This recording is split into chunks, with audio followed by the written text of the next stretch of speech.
أعوذ بالله من الشيطان الرجيم. بسم الله الرحمن الرحيم. والتين والزيتون وطور سينين وهذا البلد الأمين. لقد خلقنا الإنسان في أحسن تقويم ثم رددناه أسفل سافلين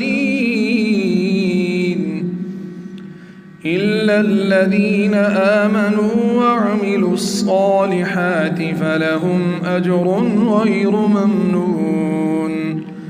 فما يكذبك بعد بالدين؟ أليس الله بأحكم الحاكمين؟